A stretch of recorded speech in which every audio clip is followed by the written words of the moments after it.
Si c'est la première fois vous tombez sur cette vidéo, ce n'est pas un hasard, regardez jusqu'à la fin.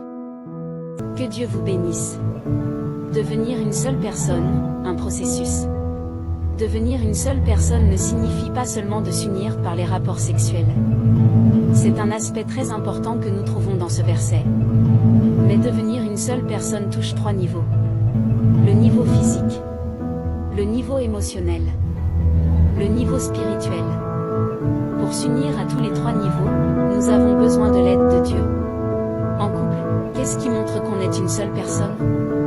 L'existence d'une bonne communication, Éphésiens 4,29 et Jacques 1,19 à 20. La confiance et la fidélité mutuelle, Matthieu 5, 28, Proverbe 6, 32, Proverbe 7, 23.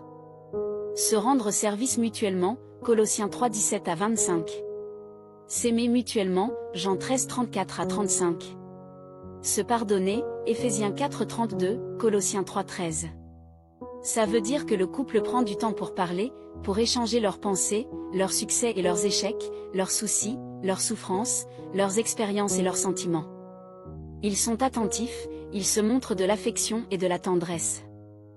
Les 2 époux forment une équipe et toucher l'un doit tendre vers le bien de l'autre. Chacun doit se préoccuper des besoins de l'autre autant qu'il se préoccupe des siens. Éphésiens 5, 28, les maris doivent donc aimer leur femme comme ils aiment leur propre corps. Celui qui aime sa femme s'aime lui-même. Aux hommes, qu'est-ce que ce verset dit en pratique? Proverbe 31, 12, elle ne lui cause jamais de tort, mais elle lui donne du bonheur tous les jours de sa vie. Aux femmes, qu'est-ce que ce verset dit en pratique? Ici en Afrique, y a-t-il des coutumes et des habitudes qui soutiennent actuellement ce plan d'unité à l'intérieur du couple? Oui, croquer la cola avec serment, l'initiative des parents ou de la communauté de réconcilier les conjoints en cas de conflit. Y a-t-il des coutumes et des habitudes qui viennent faire obstacle à ce plan d'unité? On ne parle pas ensemble, la famille d'origine dérange le couple, la jalousie, le manque d'enfants, la mauvaise compagnie. Être marié avec une seule femme. Si un couple chrétien se marie, c'est dans le but de rester fidèles l'un à l'autre. Mais quelquefois, les problèmes commencent seulement après quelque temps. Par exemple, quand la femme ne conçoit pas.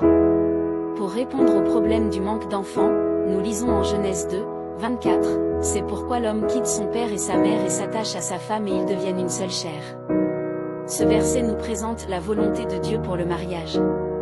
Une volonté qui n'est pas limitée à l'obtention des enfants. Bien sûr, les enfants sont une bénédiction de Dieu.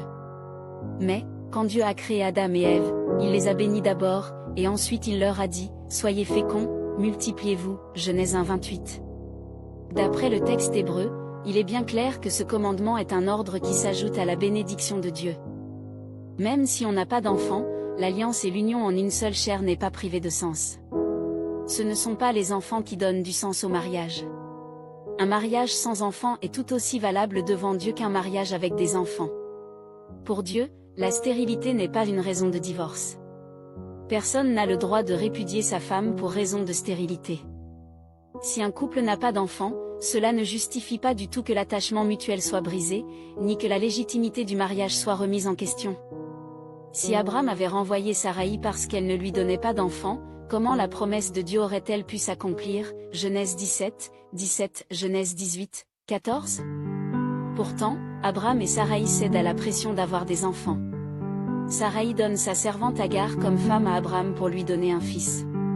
Ce manque de confiance en Dieu amènera de grands problèmes à Abraham, à sa famille et à toute l'humanité jusqu'à aujourd'hui. Ne pas avoir d'enfants est une épreuve très difficile pour un couple. Mais avec l'aide de Dieu, ils pourront rester attachés l'un à l'autre et devenir une bénédiction pour tous les enfants spirituels que Dieu voudra leur donner. Comment faut-il conseiller un couple qui n'a pas d'enfants? Prier pour demander la volonté de Dieu, consulter le gynécologue, les encourager à rester fidèles malgré la pression des familles. On peut également donner au couple l'idée d'adoption des enfants qui pourront combler leur désir d'avoir des enfants biologiques. On trouve 2 bons exemples dans la parole, Luc 1, Zacharie et Élisabeth et Acte 18, Priscille et Aquila qui sont des couples aimés de Dieu et bénis par lui. Aussi dans l'église en Afrique, on trouve des témoignages. Abonnez-vous pour ne pas manquer la suite. C'était Rose de nuit, la nuit en rose rose.